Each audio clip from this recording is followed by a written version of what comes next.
Introduction.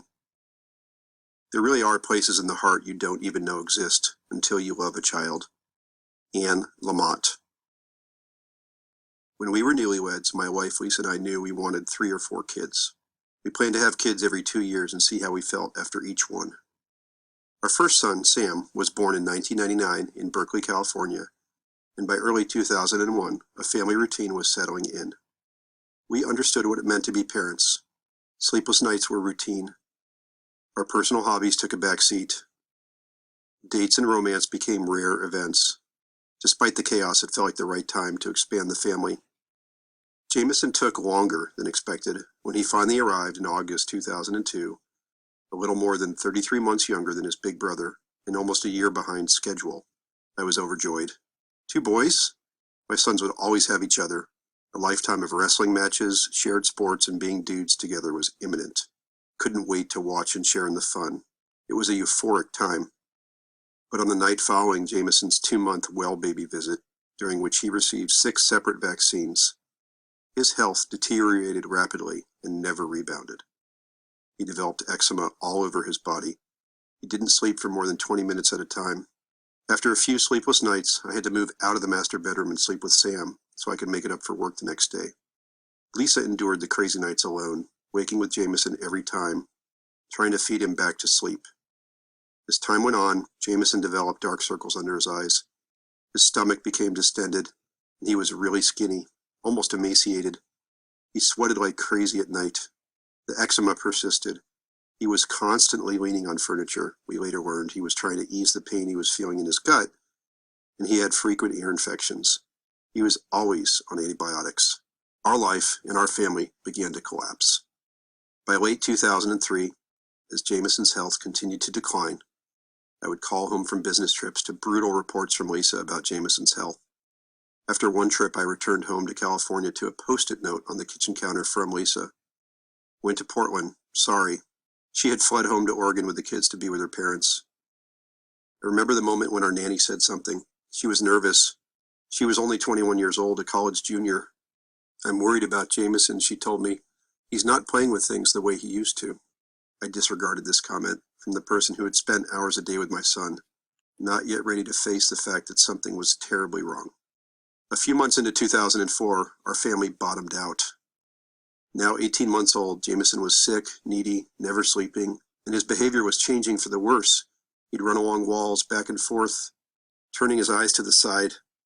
He was spinning in circles, playing with toy trains in odd ways, stuffing himself with foods loaded with carbohydrates, alternating between diarrhea and constipation, and looking sicker than ever. He had been an early talker, but now his words had disappeared. Why was he no longer saying juice or ball or doggy? There goes our son with autism, Lisa declared. She was half joking, trying to rationalize his odd behavior. She didn't know what autism meant, and neither did I. Wasn't that the guy from Rain Man? She knew something was wrong, though. Inside, I was starting to worry, too. It wasn't normal, the things Jameson was doing. The specter of the A word began to hang over our house. Getting an appointment to have Jameson screened for autism was excruciating. The University of California, San Francisco Medical Center, and every other place we tried, had multi-month waiting lists. When UCSF had an unexpected cancellation, we rushed in and got our answer. Autism, the severe kind. The presiding doctor, famous in her field, told us to expect institutionalization, and probably no speech. Good luck, it'll be a hard road. We asked about diet and some other things we'd been reading about, and she said it was just a placebo for parents. Bullshit. My well-mannered, intelligent, socially savvy wife told the famous doctor to fuck off, in what would become the first of countless acts of rebellion against the medical establishment and its determinations of our son's life. For a while, Lisa and I told no one. We'd suppress our cries to try to show Sam, now 4 years old, that we were okay. As soon as he was napping or sleeping, we'd cry until the tears ran out. Every morning I woke up believing it was a nightmare. I was in a daze. The world had stopped making sense. Why was this happening to my son? So many dreams were being shattered at once about his life and his future. I felt my vision narrowing as the grief took over. Jameson was slipping away. He stopped recognizing us or acknowledging our comings and goings. It was unbearable. I called my parents, living in Virginia, and said, I need you right now. They arrived the next day. When I met them at their hotel, I fell into their arms and wept. They would give Sam love and care while Lisa and I figured out what the hell we were going to do for Jameson. Autism had arrived. So this is sadly what so many parents have to face, who have kids with the severe type of autism.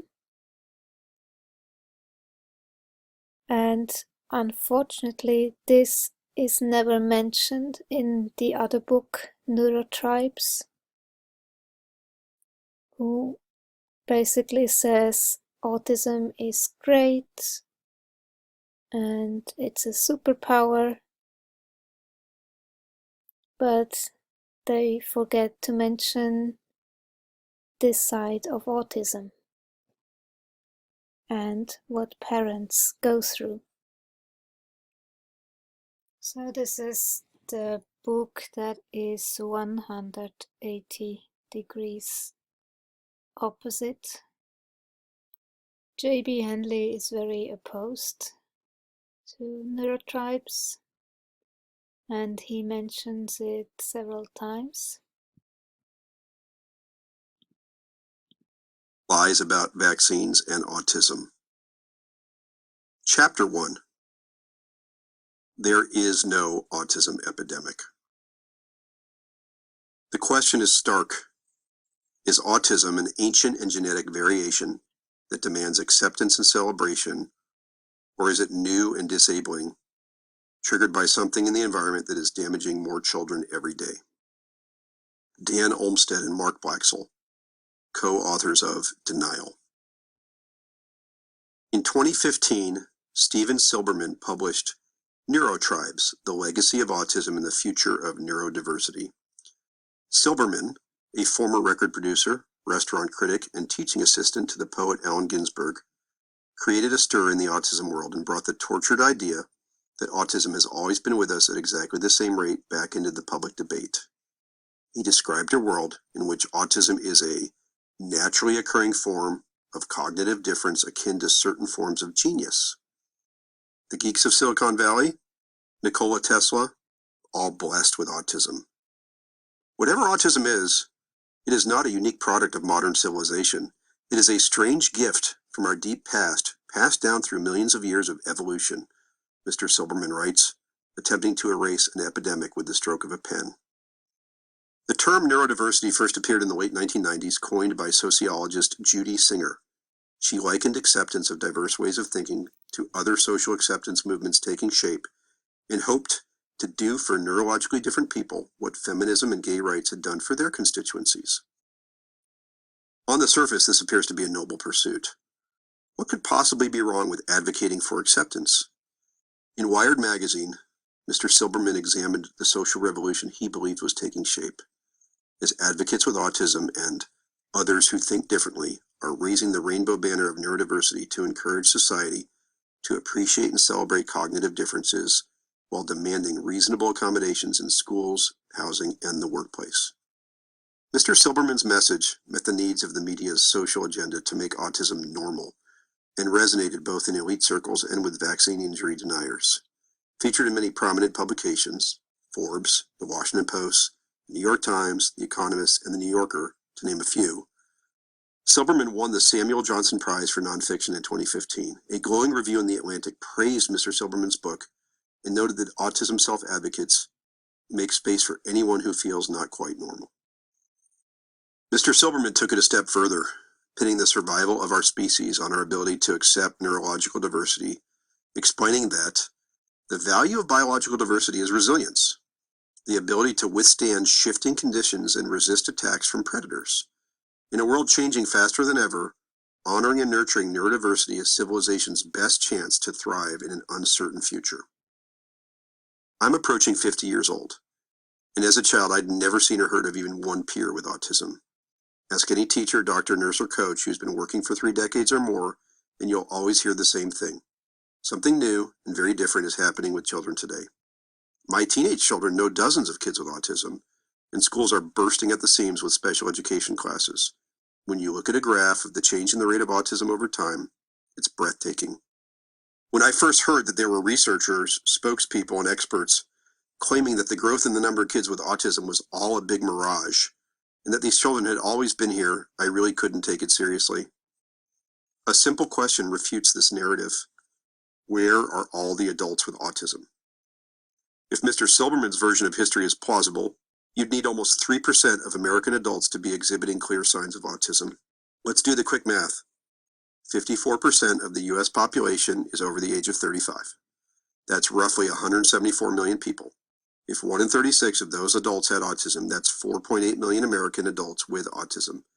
4.8 million adults over the age of 35 who have a disabling condition that makes independent living a challenge for all but the mildest of cases. Robert F. Kennedy Jr., an environmental activist and lawyer, has often discussed the lack of adults with autism, citing his family's decades-long involvement with the Special Olympics, which he asserts never used to have participants with autism. He asked, in 2017 when the autism rate was 1 in 45, why isn't 1 in 45 older people you see walking around the mall? Why isn't 1 in 45 wearing diapers and wearing a football helmet and having seizures, headbanging, and stimming? There is no data anywhere that supports an adult autism number anywhere close to 4.8 million. To accommodate that many individuals, you'd have nursing homes, group homes, and mental institutions overrun with adults with autism. The best data I could find about housing for adults with disabilities was in Canada, where a federal health system makes data more trackable. In Canada's largest province, Ontario, there are 13.6 million people. Adults over 35 make up 7.34 million people, which at a rate of 1 in 36 would mean 204,000 adults with autism. And how many group home spaces does Ontario offer for adults with all forms of developmental disabilities? 18,000. Keep in mind, autism is only one form of developmental disability and represents well under half of all cases. Ontario doesn't have more beds because they don't need more beds yet. There are nowhere near that many adults with autism.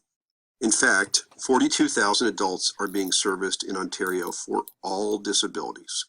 And if the rough math says that if autism is half that number, there are 90% of the adults with autism in Mr. Silberman's world missing from Ontario. 20,000 actually there versus 200,000, because they don't exist. If that simple math isn't enough to convince you, a book was published in 2017 that I believe will do for epidemic denial what Rachel Carson's Silent Spring did for DDT. Denial, how refusing to face the facts about our autism epidemic hurts children, families, and our future, was written by former UPI investigative journalist Dan Olmsted and Harvard MBA and autism parent Mark Blaxell. Apparently, the authors had similar misgivings about writing an entire book dedicated to a topic that one would hope most people consider to be poppycock, noting that part of our personal challenge as an autism parent and a health journalist becomes taking the idea that there is no real autism epidemic seriously enough to debunk it thoroughly, not just wait for history to stomp all over nonsense, as it is eventually wont to do. Olmsted and Blaxell's book is so incisive and so clear, and so specifically destructive of Mr. Silberman's entire thesis. They dedicate many chapters to refuting NeuroTribes, that I will struggle to do the book justice in a lone chapter. What I can do is offer you a few select passages from the book that I think stand alone in painting epidemic denial in the absurd light it deserves. Epidemic denial doesn't add up. Take the US population of 124 million in 1931, the year the eldest child in that first report on autism was born. Divide that number by the current autism prevalence of 1 in 68 children, note it's now 1 in 36, there should have been 1.8 million Americans with autism in 1931. There weren't. We have scoured the medical literature for cases before then, and there are essentially none to be found. They also provide since the beginning of time math, which makes Mr. Silberman's and others' claims even harder to accept. Back up a bit more. How many people have ever lived on Earth? About 100 billion by 1931. Again, simple math yields about 1.5 billion autistic individuals who have lived before 1930. Now we begin to glimpse the emptiness behind the epidemic deniers' claims. There may have been scattered individuals with enough traits to qualify for an autism diagnosis, but 1.5 billion would have been far more visible. Someone would have said something. Given the distinctive profile in autistic children, it's impossible that no doctor or social observer commented on their markedly different behavior.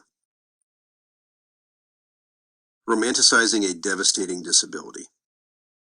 As an autism parent, if I immerse myself in Mr. Silberman's fictional version of autism and its history for long enough, it all starts to sound sort of fine, if not even a little great. Autism is just a different way of thinking. It's always been here. People with autism are gifted and have so much to offer the world. Heck, a new TV series on ABC, The Good Doctor, brings autism even further into the mainstream. The central character is a doctor with autism who has extraordinary powers to heal. Unfortunately, the good doctor is like a guy with a small limp and a cane, representing paraplegics to the world. His story is fascinating and compelling, but bears little resemblance to the autism most parents, myself included, actually deal with every single day. And on a personal level, I resent the way Mr. Silberman, the good doctor, and many neurodiversity advocates are romanticizing a devastating disability. If you discovered you have autism in college, you don't have the autism now afflicting more than 1 million American children, including my own son. Despite what you may have read, the definition of autism has remained remarkably consistent over time. Because autism can't be diagnosed with a blood test, it's diagnosed through observation, and anyone possessing enough qualities of autism has autism. The hallmarks of an autism diagnosis include early onset of symptoms, typically before 30 months, an inability to relate to others called social emotional reciprocity, gross deficits in language development, peculiar speech patterns, and unusual relationships with the environment, attachment to inanimate objects, rigidity, etc.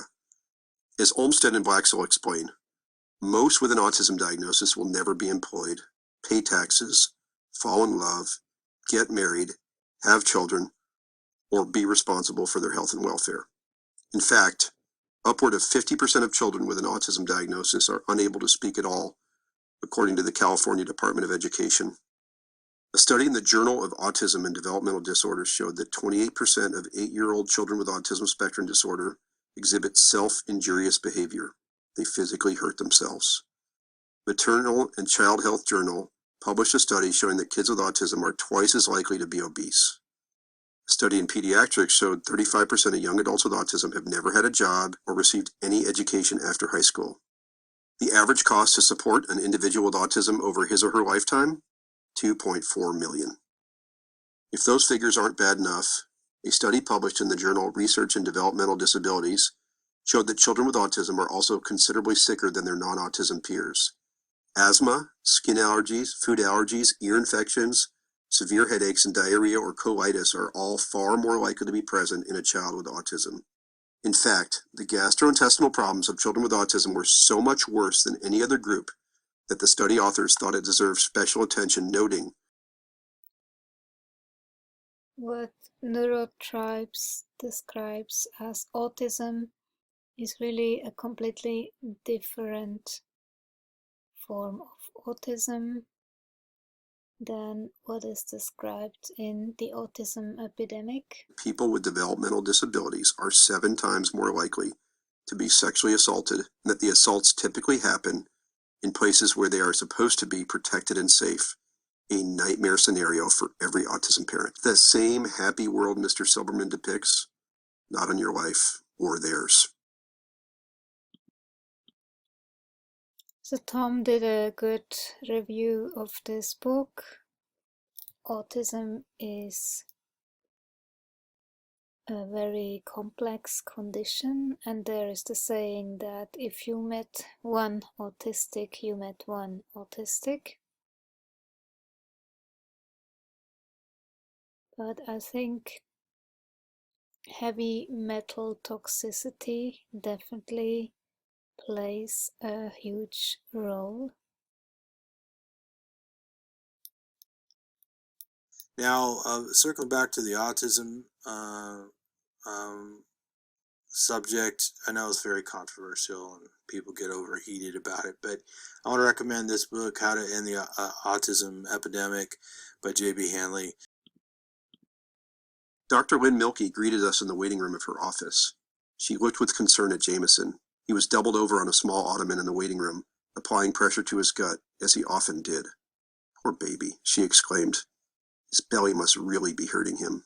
Lisa and I looked at each other, puzzled. We'd never thought about that simple explanation. It would be the first of many things Dr. Milkey would teach us about what had actually happened to our son. Lisa had dragged herself to the computer first, while I was still wallowed in misery. She started reading. "You need to read this stuff. Kids are recovering," she yelled at me. I finally joined her. Recovery? That certainly sounded better than the prognosis from UCSF. We set up 2 computers side by side in a narrow home office so we could research together. 2 Stanford geeks, putting their well-honed research skills to work.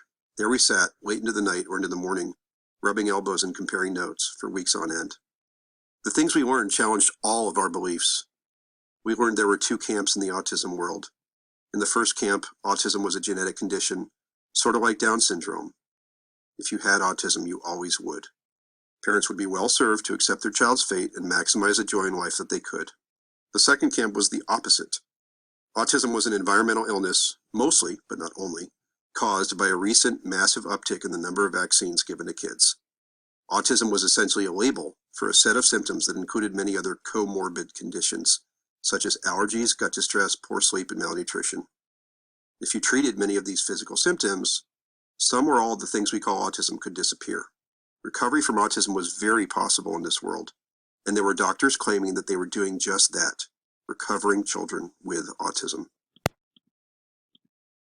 This information was deeply disturbing and confusing. Naively, we returned to our pediatrician in UCSF with this newfound research. They told us everything we were reading about vaccines and special diets was nonsense. We didn't understand. Both sides couldn't be right. How could there be experts telling us something that wasn't true? What the hell was going on? As Lisa and I read, researched, talked, listened, and considered the arguments and information coming at us, what we came to was this. The autism is genetic story didn't make sense. There is no autism gene, and the genetic research done up to that point provided no answers and still doesn't today. Moreover, the rate of autism has reached epidemic levels, and there's no such thing as a genetic epidemic. Mark Blaxell, an autism parent, said it well. You can't explain all of this as a genetic disorder since the dawn of time. There had to be a cause. The second camp, that autism is primarily environmental, made so much more sense to us. Jamie was so sick all the time. We'd watched him decline time and again after vaccine appointments. We went back over his pediatric appointment history and the symptoms we'd seen emerge. They corresponded completely. The parent stories we were reading online sounded exactly like Jamie's story, and many parents were also reporting their children were recovering once they found the right type of doctor, usually a Defeat Autism Now or DAN doctor. We chose to see the DAN doctor closest to our California home, Dr. Lynn Milkey down the road in Pleasanton. The American Academy of Pediatrics has never recognized that children can recover from autism. In 2004, DAN doctors were viewed as medical outcasts and shunned by the mainstream community. This made us very wary. We'd see Dr. Milkey, but we'd proceed with extreme caution. The last thing we wanted to do was cause Jameson additional harm. What if the UCSF doctors and our pediatrician were right? What if it was all quackery? Dr. Milkey didn't fit the picture our mainstream doctors had tried to paint. She had gone to Indiana University's medical school and then completed her psychiatry residency at UCLA. She'd been a practicing psychiatrist until she watched her younger son disappear into autism after his vaccine appointments, just like Jameson. Desperate to help him recover and armed with a medical degree, her research led her to the DAN movement growing across the country. As her son's symptoms started to improve, she decided to open a clinic to help other children. Dr. Milkey was polished, professional, and organized. Our first meeting with her left us utterly flabbergasted. Give it a read, and I highly recommend you read a book that's almost 180 degrees. Nope, not that one. This one. The Vaccines Did Not Cause Rachel's Autism. Now, this is written by Peter Hotez. Anyways, I think the two books go together quite nicely. And, of course, my point has been, I don't think vaccines cause autism, but I think they frequently make the symptoms worse. And I think that's what a lot of parents are witnessing when their kids get vaccinations. They get sick, and then they stop speaking, or they have all kinds of problems. Obviously I believe diet plays a major role. I think diet can vastly reduce autistic symptoms. So I'm doing it for psoriasis, but I think going from keto and then to carnivore, my autistic symptoms got a lot better. I've done a couple of videos about that in particular. So obviously this is an important subject to me. That's why I added them in. I'd say, after reading this book and watching the Joe Rogan interview with Peter Hotez, the guy eats a terrible diet, and so does his daughter, and so somebody like that could very well benefit from eating a better diet, have a better quality of life, because that's what it's about.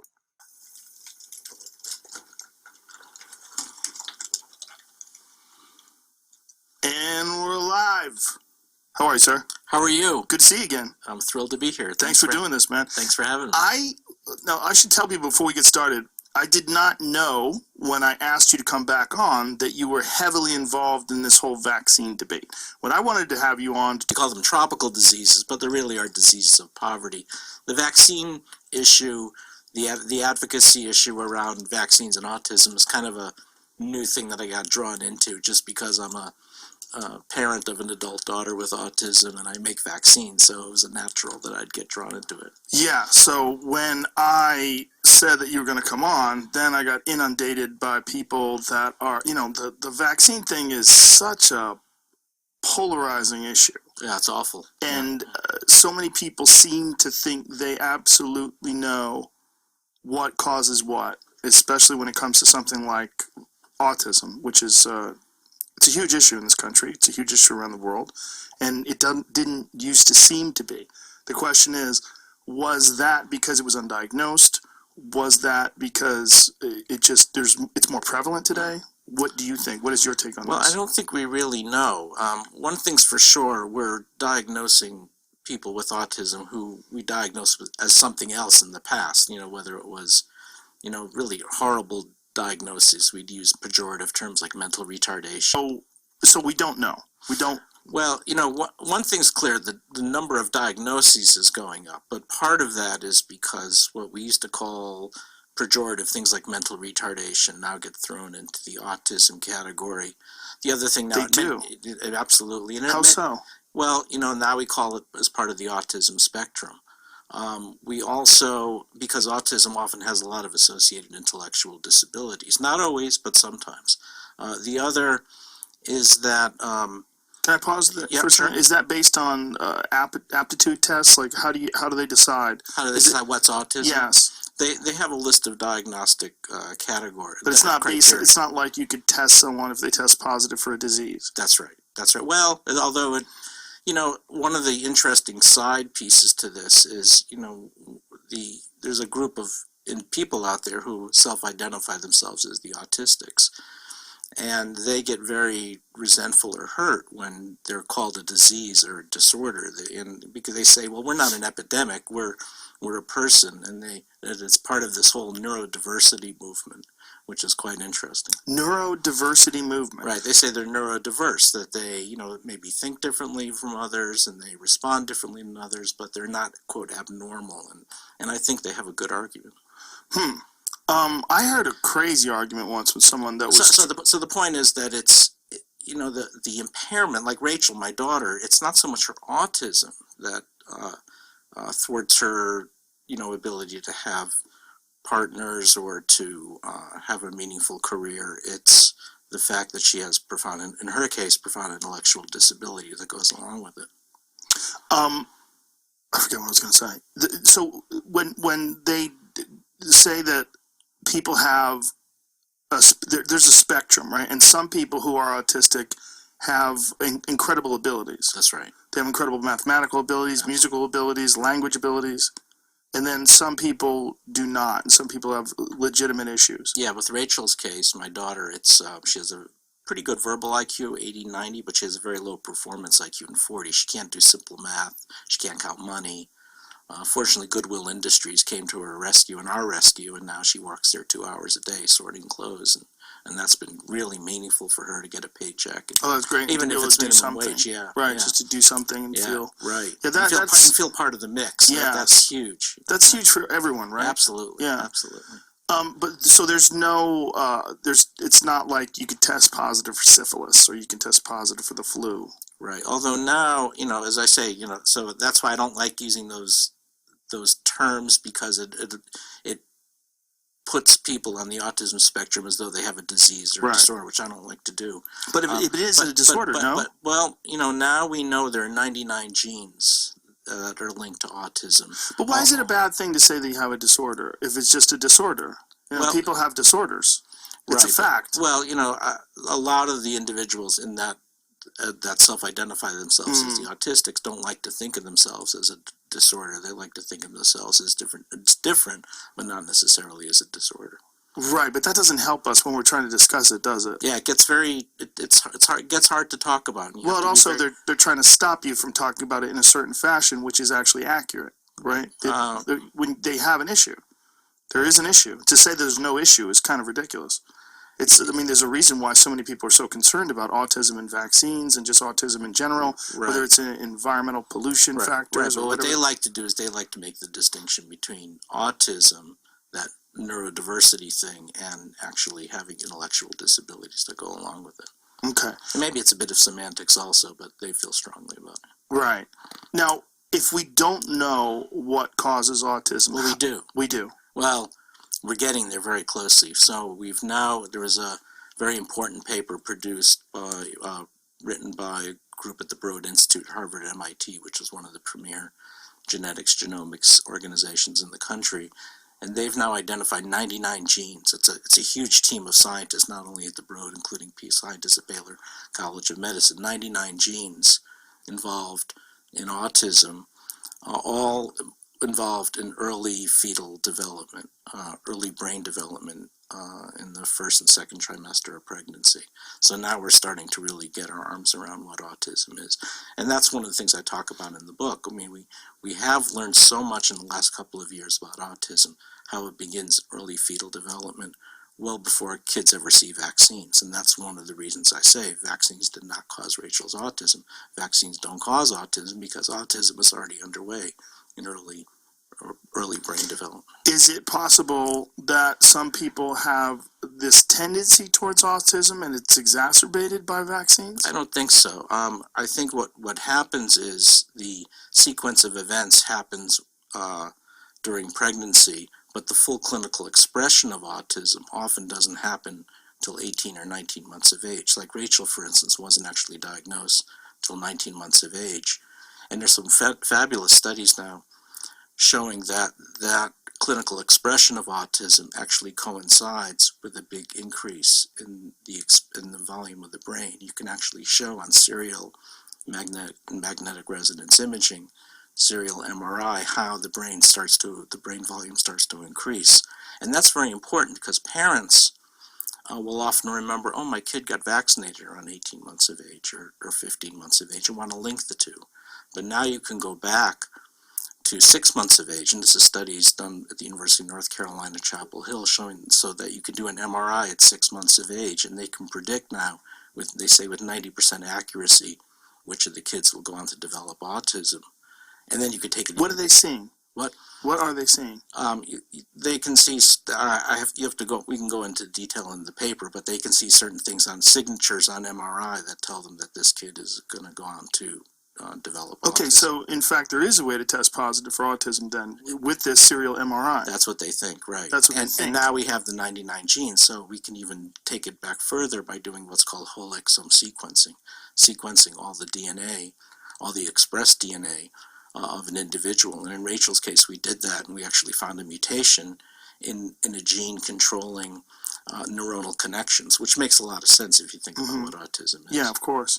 So there is a way to show whether children will be more likely to develop autism, and there is a way to look at their brain through fMRI at a very early age, and also do genetic sequence. So it's not simply a matter of how they perform on cognitive tests. That's right. We're getting much better at getting our arms around the diagnosis. So you see, this is why it is important to look at all the different sides of autism and not just one, not just the vaccine, but everything included.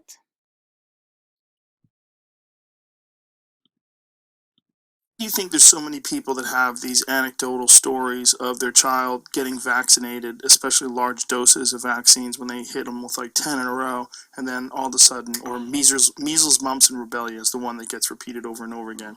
That's the one that made my child have autism. I've heard that so many times, and I've heard it from friends that have children that have autism. They had a child their child got the measles, mumps, and rubella shot, and then immediately there was a very distinct change in the child's behavior. Well, no question, when you get the measles, mumps, rubella vaccine, many times kids cry and things like that. And then autism will then begin sometime between the first and second year of life. So it's logical to want to connect the two. But now we know it's not even plausible, because we know that if you go back to that MRI at 6 months of age or go back prenatally, we can even determine which kids are going to go on to develop autism. So even though this vaccine... And then complementing it, are massive epidemiologic studies done on over 1 million kids. That, in fact, a new paper was just released this week showing that kids who get the MMR vaccine are no more likely to get autism than kids who don't get the MMR vaccine. And the converse is also true. Kids on the autism spectrum are no more likely to have gotten the MMR vaccine than kids not on the autism spectrum. I put the link of this in the description. You can watch the whole thing if you like. It's almost 2 hours long. Book is an interesting book. I think one of the problems that's created NeuroTribes is that it's kind of giving people the idea that autistic people are just special, unique individuals, and it kind of, you know, for high functioning adults that might be the case, but when you got people who can't take care of themselves, or, you know, they're miserable all the time, they can't socialize, they're not happy, you know, being non-neurotypical isn't that great. So in that sense, I think it kind of did a disservice. And I know a lot of people that I interact with in autistic forums, you know, they're like, they have this attitude like they don't want to be fixed, and suggesting that there should be a cure or prevention for autism is offensive and stuff like that. And I think some of that was actually fostered by this book. So it's kind of a touchy subject. If you're interested in autism, you probably would want to read this, but it probably is going to take a backseat to the other two books. Tom and I had a little chat on this book. Here's my opinion. And this one talks about genetics. Probably autism has been around for a very long time. It's I found it a really interesting read. It gives you some autistic pride, which isn't too bad. Exactly, this thing might be also a little bit negative about the book. Kind of diminishes the problem that severely autistic people have, right? Exactly, yeah. Yeah, we know that, you know, some, you know, people like ourselves are high functioning, we have jobs, we're able to take care of ourselves, you know, we socialize, at least on Facebook. At least on Facebook. Yeah, but there's a lot of people who are never going to make it to the computer, much less Facebook, and they can't take care of themselves. Their families or an institution has to take care of them all the time.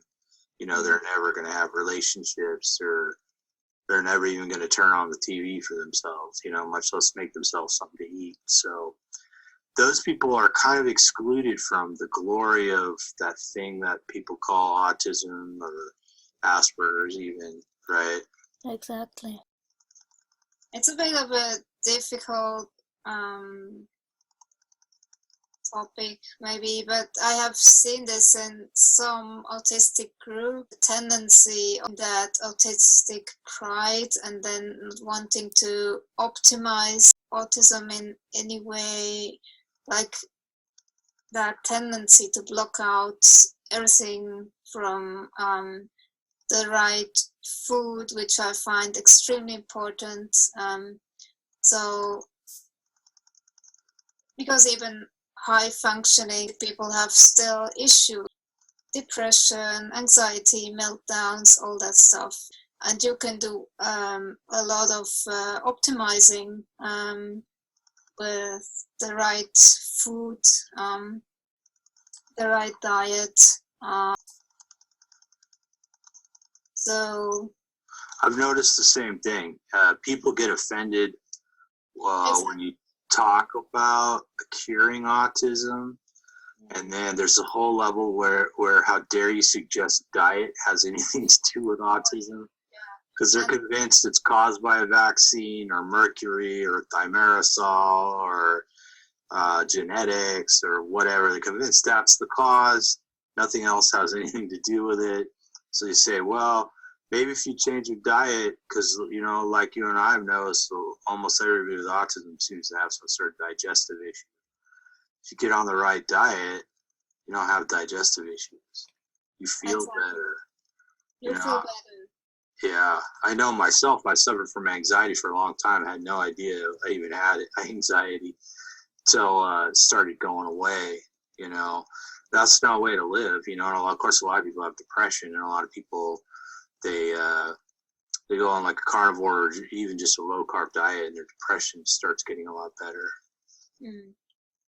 And we both talked about like how much joint pain and muscle pain and stuff like that we had. Yeah. Those all seem to go hand in hand, because when you have autism, you tend to have other disabilities as well. 3 months ago,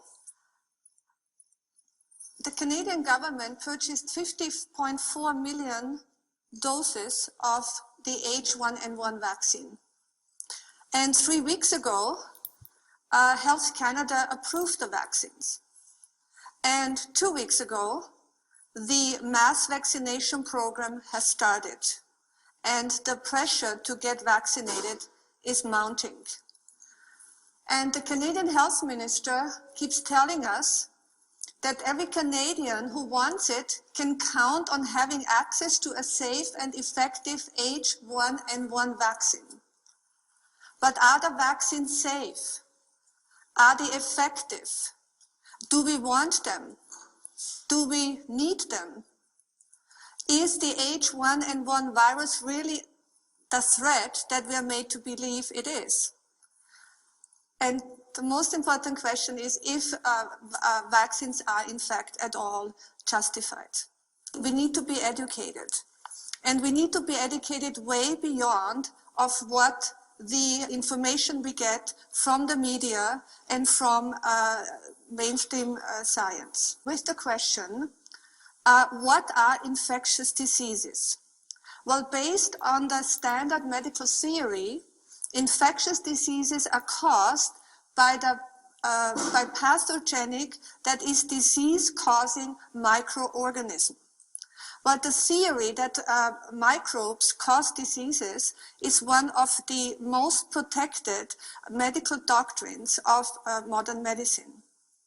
The theory that infectious diseases are caused by pathogenic microbes was established in the 19th century by Louis Pasteur. Louis Pasteur claimed that he had made the discovery that germs as the air, as he called it, attack a host body like a human organism and cause an infectious disease. And Pasteur's theory became known as the germ theory. But Antoine Béjart, who was a contemporary of Pasteur, made a very different discovery.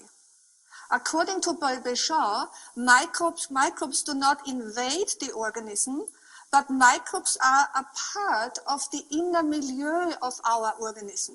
So microbes live in harmony with our organism.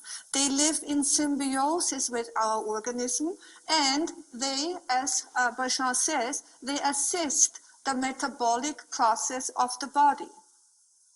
And Béjart proposed that microbes become only pathogenic when the organism is out of balance. So in other words, when our organism or when our organism is weak or out of balance, then these usually friendly microbes turn into disease-causing agents. And then there was Claude Bernard. And Claude Bernard also disagreed with Pasteur's germ theory. These are Bernard's famous words. Le microbe ne rien, le terrain, c'est tout. So like Béjart, Claude Bernard proposed that it is the changes of the terrain, the changes of the inner milieu that causes these microbes to turn into a pathogenic form and cause an infectious disease. While in the 20th century, it was Günther Enderlein, a German bacteriologist, who detected in blood samples a tiny, small microorganism which he called protites. And he detected, or he observed, that these microorganisms morph into various sizes and shapes when the internal environment of the organism changes. And Enderlein's theory became known as pleomorphism.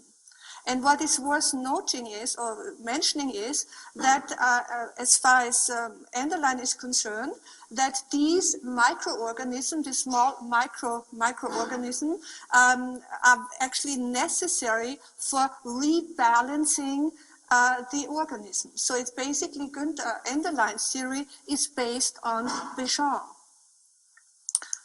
But we are not finished with Pasteur, because in 1995, there was this interesting professor, Gerald Geeson. He was professor at the time at Princeton University, and Professor Geeson, he published a book, The Private Science of Louis Pasteur.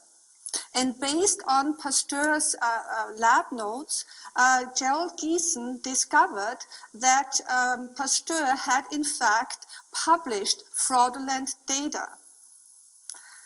So he published fraudulent data. And so with his publication, Gerald Geeson revealed basically to the public and to the world that Pasteur had committed scientific fraud. And Professor Geeson, in fact, was not the first who had exposed, or did expose, Pasteur as a liar. There was also the publication already back in 1923 by Ethel Hume entitled Pasteur Exposed. In 1940, there was R.B. Pearson, and he published the book Pasteur, Plagiarist and Imposter. So in spite of the fact that it is clearly established that Pasteur's theory is wrong, conventional medicine and medical science still propagates the false theory. And with the mass production of antimicrobial drugs and of vaccines, the pharmaceutical company is making billions of dollars per year based on a scientific hoax.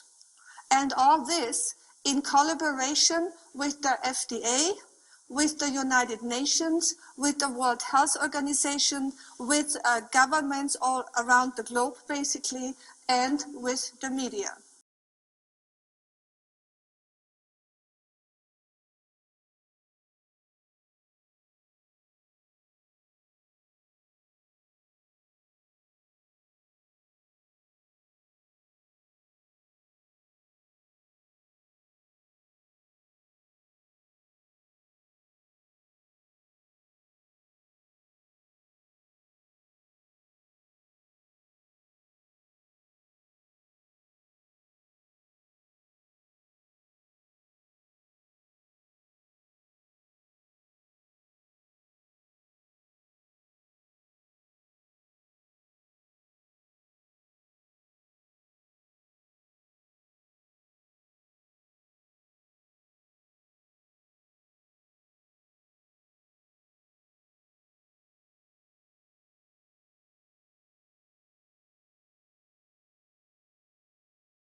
We could talk about the headline that we just saw recently that Philip Morris International, what's it called, Medicago, develops a plant-based vaccine for coronavirus. What? Yeah, right? It's like there's so many questions there. Okay, so apparently what they've done is taken the DNA, RNA in a virus, RNA, of COVID-19, and genetically modified that into yeast or bacteria, some kind of microorganism, and then basically put that into plants, and the plants kind of or put it into the soil, and the plants take it up. And they did it with these tobacco plants, because it's Philip Morris after all. And the tobacco plants took up these bacteria, and so that RNA became part of the plant. So then they can take it from the plant, and they make a vaccine with it, and are calling it a plant-based vaccine. I don't know, it's kind of crazy to me. I mean, are they doing this? Are they doing all these steps just to be able to call it a plant-based vaccine? Like, is there an advantage to a plant-based vaccine other than it's vegan-friendly? Or are they doing it to try and make tobacco look good again? Well,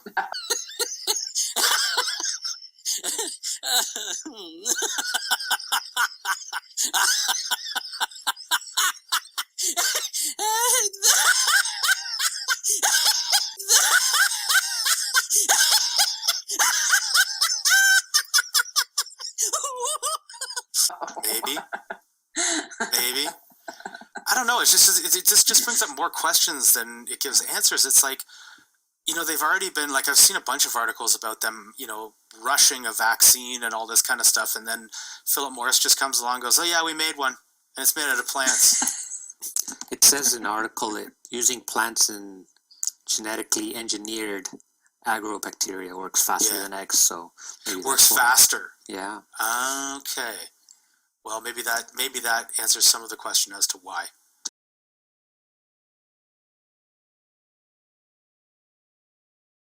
Plants, GMO plants. Yeah. Yeah. So yeah. GMO plants good. It's plant-based, but it's GMO. What do I do? Virus is bad.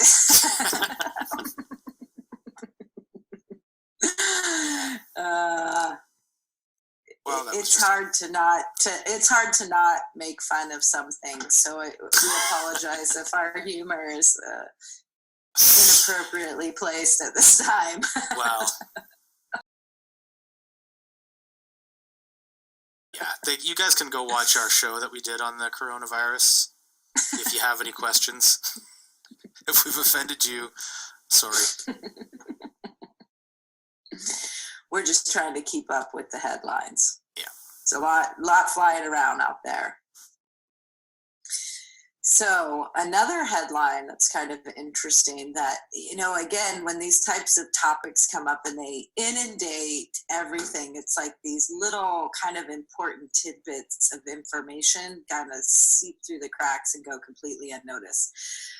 So we have talked a lot about vaccines on this show in the past, and we wanted to bring up this article called ICANN Calls on CDC to Remove Misinformation About Vaccines and Autism from website. And this is it Del Bigtree, right, Mm-hmm. Doug? Yeah. So he was one of the creators of Vaxxed, the documentary about vaccines.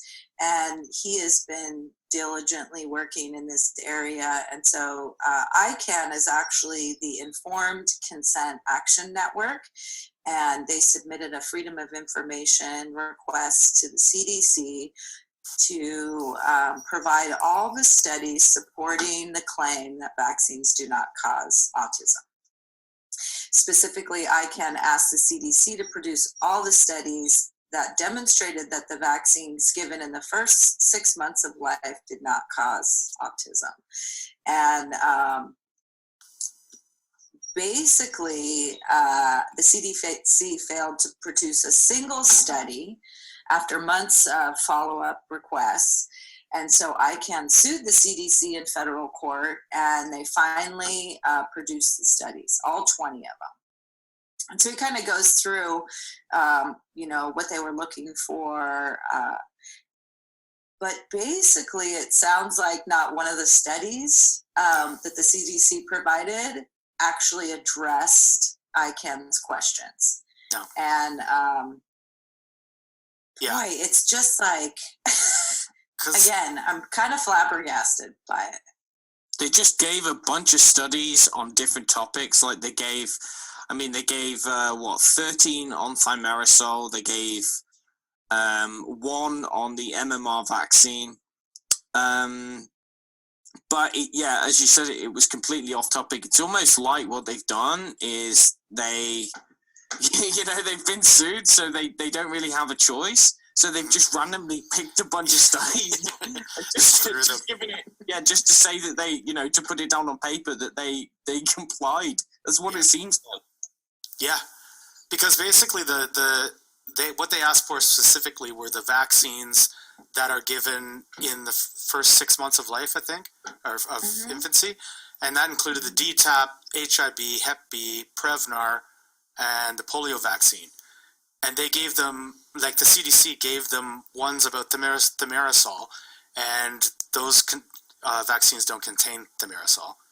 They gave them ones about MMR. They didn't ask for studies on MMR because they're trying to make this connection, right? Like if one of the vaccines that's given in the first 6 months of life is what is actually they believe is causing the autism, then they want studies on those vaccines.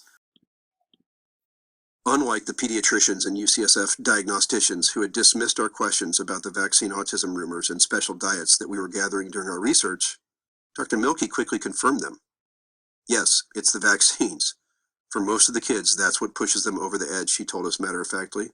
What was her evidence? Hundreds of patients with the same story as her son and Jameson, and the medical test to support the theory that vaccine injury, not genetics, was creating a generation of children with more autism than the world had ever seen. More importantly, she was also bearing witness to many of her patients improving and some recovering completely by following what was known as the DAN protocol, a combination of diet, nutrition, and detox that had been spearheaded by the San Diego-based Autism Research Institute. She wanted to do tests on Jameson that our mainstream doctors hadn't even considered, and she was particularly focused on healing his gut. Why hadn't the other doctors even mentioned that? We decided to give it a try. Dr. Milky's son and our son had the same backstory. We would only do interventions that pose no risk to Jameson's health. Removing gluten and dairy posed no risks. Within 2 weeks of our first visit with Dr. Milky, a combination of diet, nutritional supplements, cod liver oil, and probiotics had flattened Jameson's belly, and he'd stopped leaning on furniture. Eye contact started to return. The dark circles under his eyes were going away. His awareness of the world around him was returning. Encouraged, we became students of biomedical treatment for autism, which means you treat the medical symptoms a child with autism is experiencing, like poor sleep, gut distress, food allergies, or recurrent ear infections. Elbow to elbow on our matching computers, Lisa and I researched everything that might work to save Jameson. He had just turned 2, and we felt that recovery was a real possibility for him. He was getting better and better. You'd think witnessing Jameson's health improve would make us ecstatic, and in a sense it did, but our feelings were also far more complex than that. Watching Dr. Milky's prophecies bear out in Jameson's improved health was like falling down a rabbit hole and losing faith in the world we thought we knew all at once. How could we be getting advice from autism experts that was so contradictory? How come UCSF didn't seem to care if a doctor just 30 miles away was recovering children from autism? Why weren't these doctors all talking to each other and sharing ideas and information? More unbearable than the thought that Dr. Milky and the hundreds of other DAN doctors across the country were wrong was the feeling that she was right. Were vaccines the primary trigger for an epidemic of autism? Were we really doing that to kids? The scale of damage was nearly incomprehensible. This would be a recurring theme for us on this journey. We'd meet highly intelligent parents, doctors, and scientists who would tell us that yes, that's exactly what's going on. It was 2 different realities. The mainstream press paints this issue as crazy, desperate parents looking for someone or something to blame. But that's not accurate or fair, and it doesn't help kids. Over the course of 15 years, I've been astonished by the things prominent scientists, doctors, politicians, and parents have said about the connection between vaccines and autism. The community of people who know the truth has grown massively since Jameson was diagnosed. For many, the knowledge required them to pay the ultimate price, witnessing their own child decline after being vaccinated. Many of these highly educated, intelligent people would tell me, I never would have believed it if it hadn't happened to me. In retrospect, I shirked my duty to research vaccines properly. You don't think of a vaccine as a medical procedure, but that's what it is. I hadn't done a shred of primary research about vaccines prior to vaccinating my children. I remembered being vaccinated as a kid and thought, I've been vaccinated and I'm fine.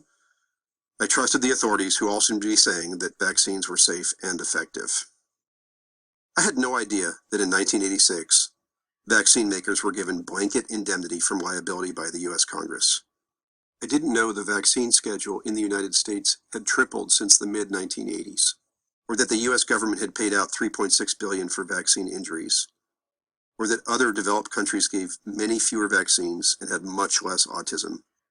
I didn't know the hepatitis B vaccine, often given on day one of life, only provided protection for 4 years, or that autism, ADHD, asthma, and allergies were all skyrocketing, and that their rise corresponded to changes in the vaccine schedule. I couldn't know that biological science would show how a vaccine can injure an infant's brain, because it hadn't been published yet. And I certainly had never read the many published studies showing vaccines can result in autoimmunity and neurological damage. Most significantly, I believed the narratives that appealed to emotion and trust and authority that we often hear about vaccines. Herd immunity, for example. Nobody wants to be the selfish parent who puts everyone else at risk. Vaccination is important not only for our own kids, but for the health of the community, especially the vulnerable, right? Well, no one really knows because we've never come close to achieving herd immunity through vaccines, ever. Dr. Russell Blaylock, a retired neurosurgeon, explains that vaccine-induced herd immunity is mostly myth can be proven quite simply.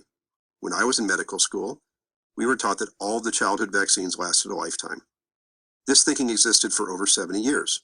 It was not until relatively recently that it was discovered that most of these vaccines lost their effectiveness 2 to 10 years after being given.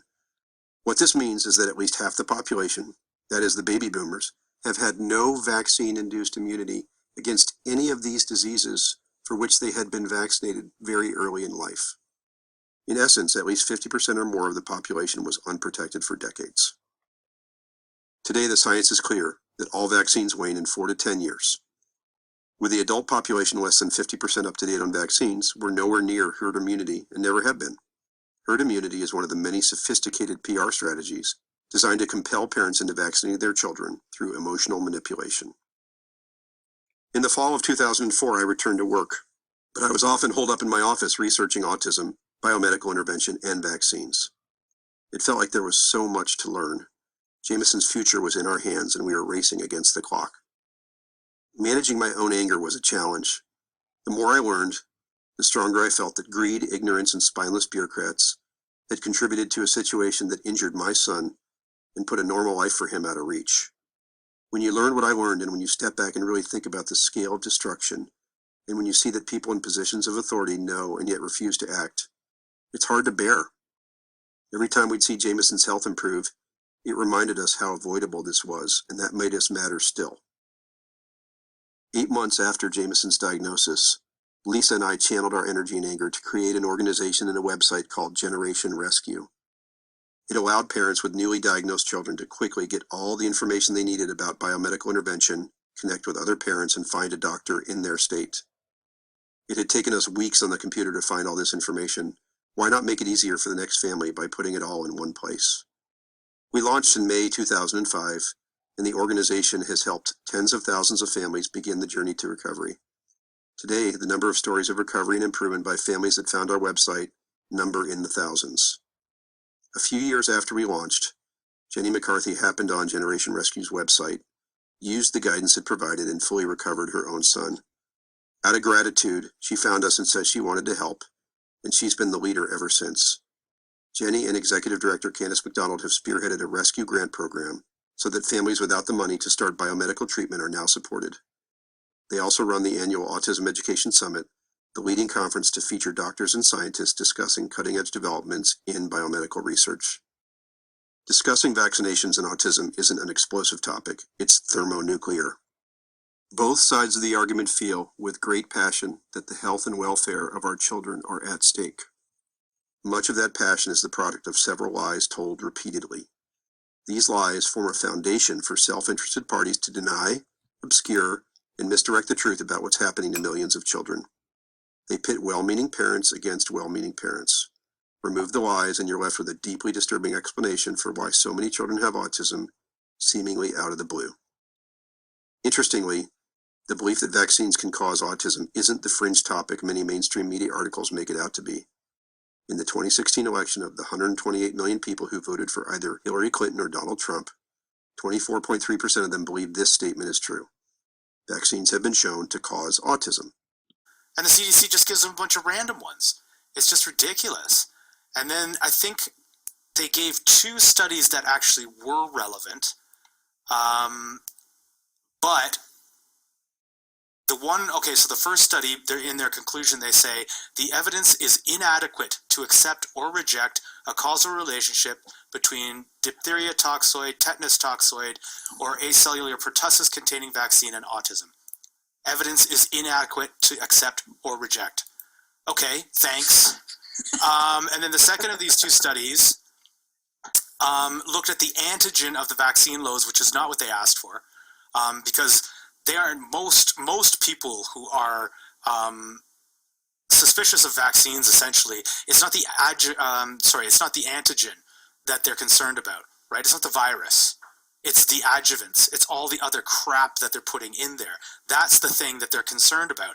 So that study has nothing to do with any of that. It's just the all they were testing was the antigen.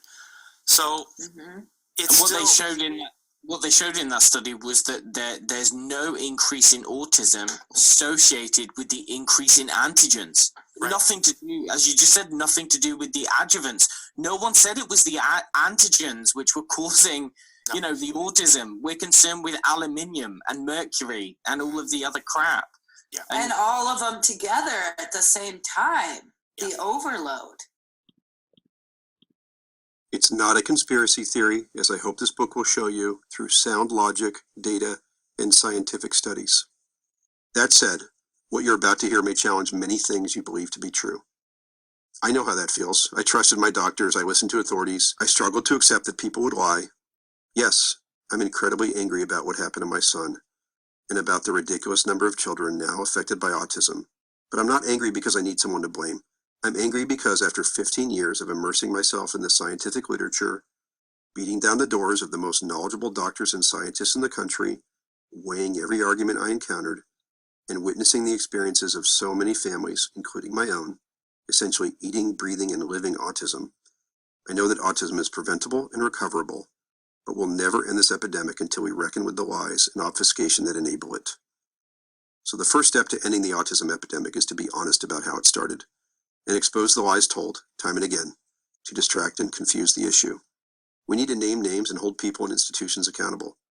We need to look at common arguments, that the rate of autism isn't actually increasing, and that the science is settled, for example, and intellectually dismantle them in a logical, fact-based way. We need to look at the role of the media, big pharma, and trusted institutions, such as the Centers for Disease Control and Prevention and the AAP. We need to follow the money. This is what I cover in part 1. The second step is to understand the clear and compelling scientific evidence that supports the connection between vaccines and autism. What many people don't know, because the mainstream media doesn't report this, is that since 2004, there has been a revolution in the understanding of the cause of autism based on the rapid-fire publication of a number of biological studies that point to an immune activation event in the brain. Immune activation being the whole point, by the way, of vaccination. Does that mean vaccines are the only cause of autism? No. Other things can cause immune activation events. It just appears that vaccines do it most consistently and devastatingly. What many people also don't know is that recently some highly respected scientists, experts who were relied on to testify against parents in the National Vaccine Injury Compensation Program's vaccine court, have recently switched sides and now support the view of so many parents that vaccines can indeed cause autism. They have amended their views based on evolving science.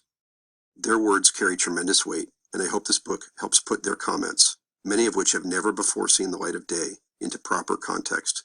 This is what I cover in part 2. The third step to ending the autism epidemic is to develop a constructive plan for how we protect future generations from a devastating epidemic now impacting 1 in 36 American children based on what we understand about the cause of autism and where families and doctors have experienced success in recovery. This is what I cover in part 3. The autism epidemic is ultimately a failing of our public health officials. In the United States, the Centers for Disease Control and Prevention, a federal agency within the Department of Health and Human Services, is not only responsible for implementing our national vaccination program, but, in a twist of bitter irony, is also responsible for tracking the number of children with autism. It's as if the expression, "the fox guarding the henhouse," had been waiting its whole life for this moment. Sadly, the CDC's failings are further enabled by scientists, doctors, and many members of the media willing to parrot the same old lies that obscure an honest discourse about the epidemic and how to end it. I know some people will label me or this book as anti-vaccine. This is a slur used to quell debate and a waste of my time and yours. People for safer cars are not anti-car. As Professor Christopher Exley of Keele University, a pioneer in establishing the biological relationship between vaccine aluminum and autism, explains, how do you express a legitimate concern about aluminum adjuvants in vaccines without being labeled as anti-vaccine? The answer appears to be that you cannot. We don't have time for these kinds of oversimplified attacks and binary labels. Our kids desperately need us to rise to the occasion of an informed, intellectual, and fact-based debate that examines arguments on their merits. I'm not saying I'm not angry. You'll see plenty of anger throughout this book, directed at the people and institutions I have learned are responsible for the current unprecedented crisis in our kids' health. But simplistic ad hominem attacks that a person is anti-vaccine for expressing a legitimate and informed concern get us no closer to ending this devastating epidemic. What I genuinely believe is that each vaccine needs to be evaluated on its own merits. While I acknowledge that vaccines provide some benefit to society in reducing cases of certain acute illness, they also cause brain damage in some of the vulnerable kids who receive them. Parents have a right to all the information they need. This is called informed consent, to make an informed risk-reward decision on behalf of their kids. The public health establishment in this country has not been forthcoming with us. They exaggerate the overall benefits from vaccination and severely downplay the risks, either through improper monitoring and testing or through blatant misrepresentations.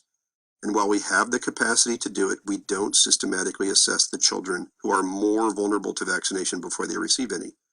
I believe the public's trust in the very institutions whose charge it is to protect our health has been severely compromised. So it's basically just a smokescreen. Yeah. And I mean, and sorry, go ahead, Erica. Oh no, I was gonna go ahead because. No, I was just gonna say, and now what Del Bigtree has basically is saying is that he is calling for the CDC to take those statements off their website, saying that they're vaccines do not cause autism, because essentially it's a marketing claim. They don't have any evidence behind that. They're just, they're throwing it up there as they would like any kind of advertisement. So, I mean, he hasn't said anything about legal action on this yet, but the fact that he actually filed charges against them to get the Freedom of Information request, who knows? Maybe if anybody could do it, it's him, I have to say. Yeah. Well, what I was going to say, and I apologize if I seem a little hot under the collar about this, but this is the CDC. So now in the United States, they're like in control of what's going on with, the whole quarantining and the virus. I mean, these are the people that have control right now over what's going to happen in the long term, at least for Americans. And that's a scary thought, that they had to be sued by Dell and his organization to get information, and then instead of doing what was asked of them by law, they just throw a bunch of nonsense out there. So if you think these people are looking out for your health and well-being, this is a little tiny kind of red flag about this organization. And we've talked about the CD plenty in our shows in the past. It seems like they are a for-profit vaccine company that just happens to be state federally funded, or however they get their money. It is by not being clear and providing documentation to the people that really could use it and benefit from it. So that's my rant on the CDC. Yeah, because whenever anyone says, "Well, the CDC says," I just have to say, I'm sorry, I'm not a true believer. I really am not. No, it's like saying any other corporation says. It's like Google says. It's like Microsoft says. Because that's essentially what they are. right? They have a vested interest in selling vaccines.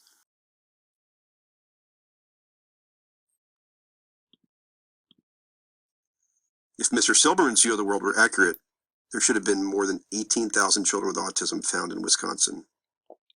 Dr. Treffert and his team found just over 60. Fast forward 45 years, and Dr. Treffert commented on the autism epidemic for the Wisconsin Medical Society in a blog post in 2015.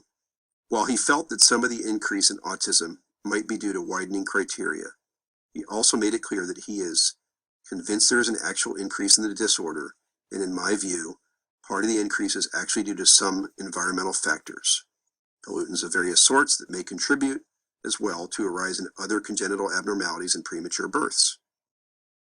Let me spell this out because it's really a big deal. The very first epidemiologist to analyze the autism rate in Wisconsin in 1970 feels there's an actual increase in the rate of autism due at least in part to environmental factors. Denialist argument number 1. Diagnosis has improved. Most people have a hard time internalizing the difference between an autism rate of 3.3 per 10,000 and an autism rate of 277 per 10,000. They know the second number is a lot bigger, but perhaps don't appreciate the practical application of this difference, so let's consider a real-world example. In 1987, just before the 1989 inflection point of the autism epidemic, a peer-reviewed study was published called A Prevalent Study of Pervasive Developmental Disorders in North Dakota, which aimed to count how many kids had a PDD/autism diagnosis in the entire state. The researchers looked at all 180,000 children under the age of 18 and determined that North Dakota's rate of autism was 3.3 per 10,000. Here's how the authors summarized their findings. Of North Dakota's 180,986 children aged 2 through 18, 21 met DSM-3 criteria for infantile autism, 2 met criteria for childhood onset pervasive developmental disorder, and 36 were diagnosed as having atypical pervasive developmental disorder because they met behavioral criteria for COPDD before age 30 months but never met criteria for IA. The prevalence rates were estimated at 1.16 per 10,000 for IA, 0.11 per 10,000 for COPDD, and 1.99 per 10,000 for APDD.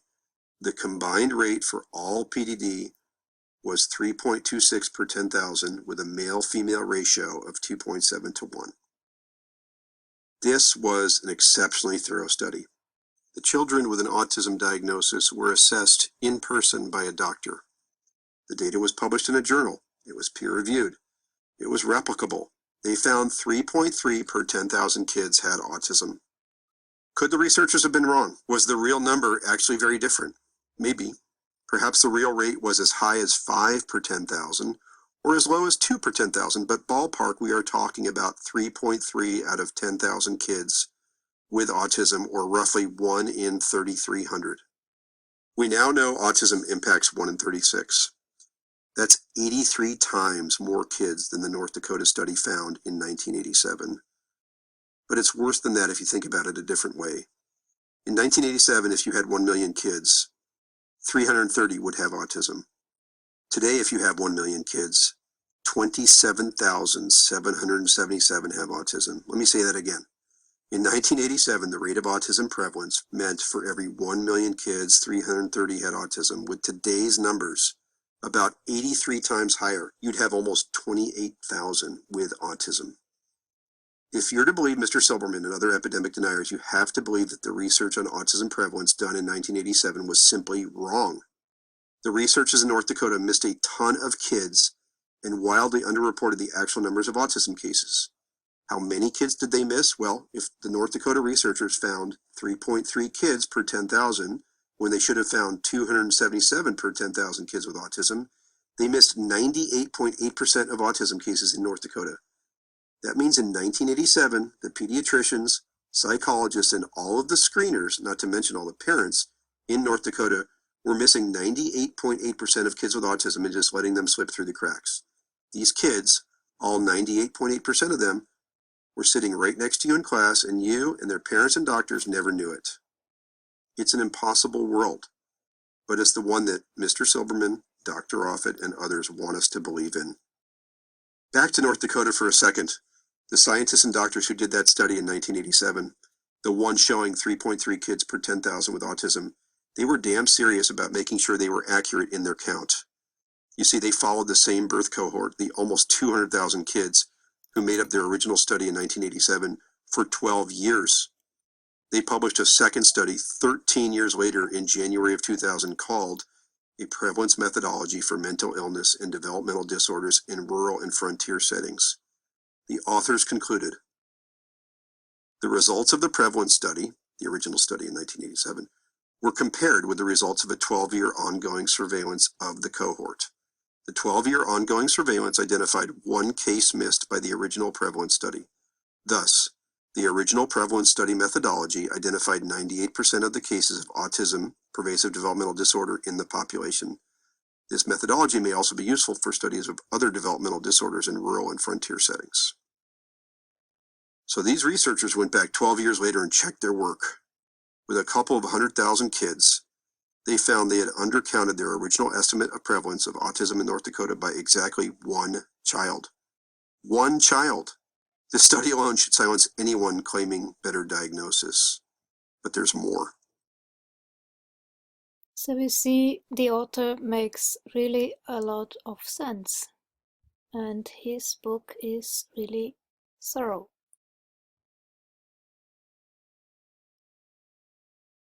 Check it out for yourself. Mm-hmm.